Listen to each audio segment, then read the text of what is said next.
کلام امام الزمان علیہ الصلاۃ والسلام۔ مذہبی امور میں آزادی ہونی چاہیے۔ اللہ تعالیٰ فرماتا ہے لا اکراہ فی الدین، کہ دین میں کسی قسم کی زبردستی نہیں ہے۔ اس قسم کا فکرہ انجیل میں کہیں بھی نہیں ہے۔ لڑائیوں کی اصل جڑ کیا تھی، اس کے سمجھنے میں ان لوگوں سے غلطی ہوئی ہے۔ اگر لڑائی کا ہی حکم تھا تو 13 برس رسول اللہ صلی اللہ علیہ وسلم کے تو پھر ضائع ہی گئے کہ آپ نے آتے ہی تلوار نہ اٹھائی۔ صرف لڑنے والوں کے ساتھ لڑائیوں کا حکم ہے۔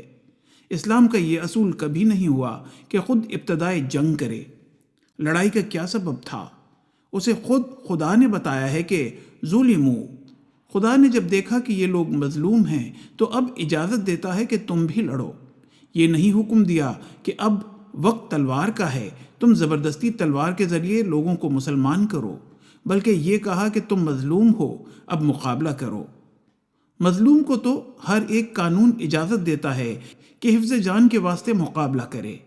ایسے خیالات کی اشاعت کا الزام پادریوں پر نہیں ہے، بلکہ اسے خود ملانوں نے اپنے اوپر پختہ کیا ہے۔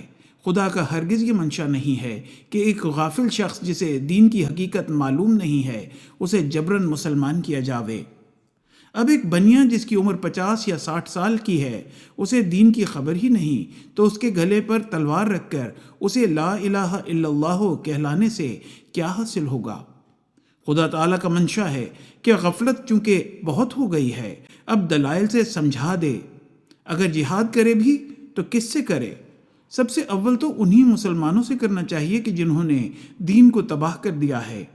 صحابہ کرام رضی اللہ تعالیٰ عنہم تو خدا کے فرشتے تھے، اور جب ناعاقبت اندیش لوگوں نے تلواریں اٹھائیں تو خدا نے ان کے ذریعے ان کو سزائیں دلوائیں۔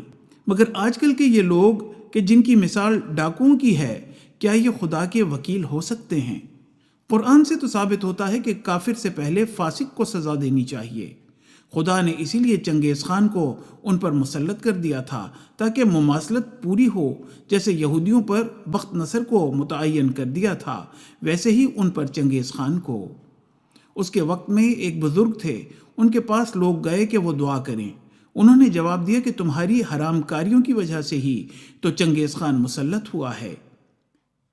قتل کے بعد سنا ہے کہ چنگیز خان نے اسلام کے علماء فضلاء کو بلا کر پوچھا کہ اسلام کیا ہے؟ انہوں نے کہا کہ 5 وقتہ نماز ہے۔ کہنے لگا یہ تو عمدہ بات ہے کہ اپنے کاروبار میں 5 وقت دن کے خدا کو یاد کرنا۔ پھر انہوں نے زکوٰۃ بتلائی، اس کی بھی اس نے تعریف کی۔ تیسرے انہوں نے حج بتلایا، اس کی اسے سمجھ نہ آئی۔ اس کے بیٹے کا اسلام کی طرف رجوع تھا، مگر آخر پوتا بالکل مسلمان ہو گیا۔ اسی طرح بخت نصر یہودیوں پر مسلط ہوا تھا، مگر خدا نے اسے کہیں ملعون نہیں کہا ہے، بلکہ عباد لنا ہی کہا ہے۔ یہ خدا کا دستور ہے کہ جب ایک قوم فاسق و فاجر ہوتی ہے تو اس پر ایک اور قوم مسلط کر دیتا ہے۔ حوالہ ملفوظات جلد نمبر 4۔